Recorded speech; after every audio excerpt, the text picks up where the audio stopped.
Can you just put into terms a little bit of how well he might be playing for you guys and how important it is to have a left tackle that's playing at that level? Yeah, I think he's playing well. I still think there's more in the tank, too. He had appendicitis this summer, and I don't think he's still at full strength yet, so he's on his way to he's about full strength.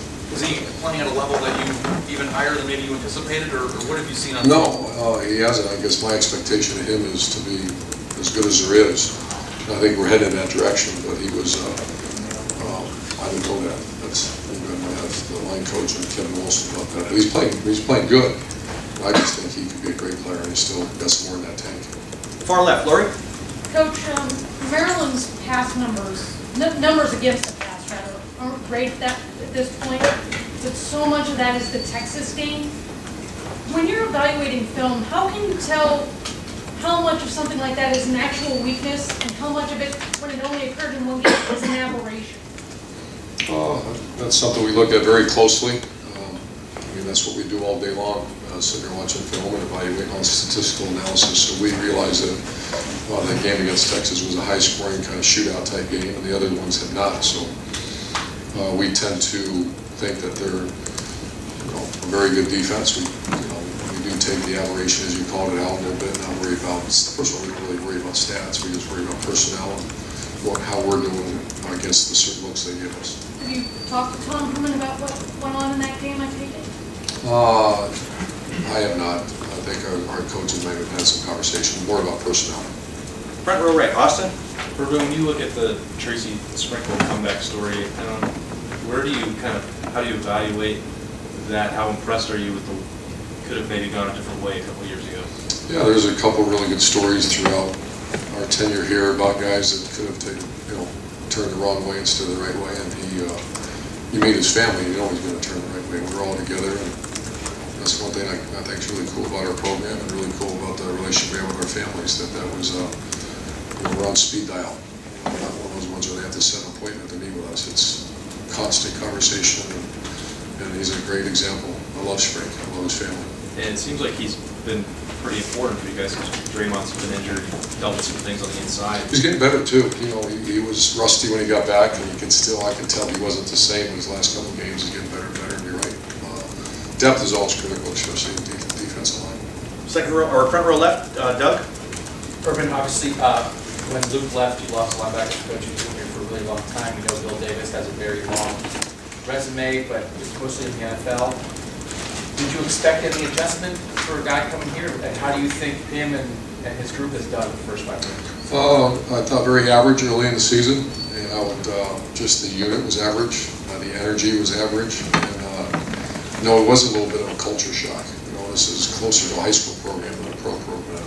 We're in the development. We're getting 17, 18-year-olds that need to be developed with energy and hands-on and running and sprinting A to B as coaches, and his last 2 weeks have been outstanding. So, I sometimes, that's why I don't really go in that direction very often as a lifelong NFL coach, because it's completely not to disrespect the NFL coaches, but this is, I have more high school coaches I've hired than NFL coaches, just because we're in the, we're checking classes, we're finding out who they're dating, we're finding out how many potato chips are on the plate, all that kind of stuff. And sometimes that's not, you're coaching 27, 28-year-old men. So started slow, but the last couple of weeks were outstanding. Last week was outstanding. The whole unit on special teams and everything. Front row right, Bill Rabinowitz.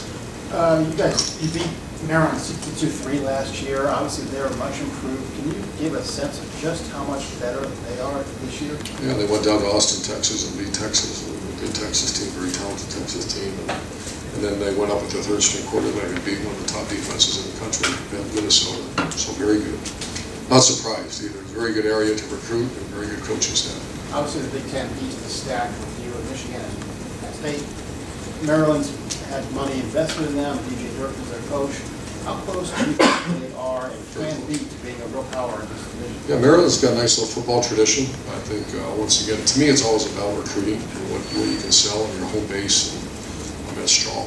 That's I remember when they hired DJ, I thought, God, I wish he'd gone somewhere else, because we don't need another one in this side of the conference. I think we got one. Front row right, Tim.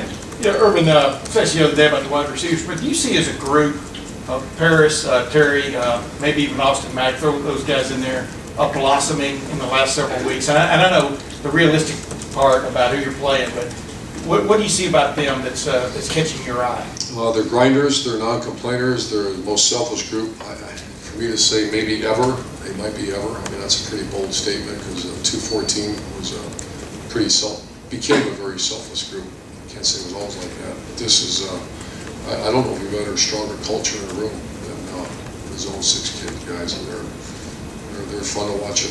Now, where are they talent-wise? Where are they? Are they all NFL players? I kind of think they are. I don't know when, but I think every one of those 6 players are going to play in the National Football League, and they got to continue to get better. You know, and I'm not being facetious here, but has there been any developments the last couple of days in the locker room?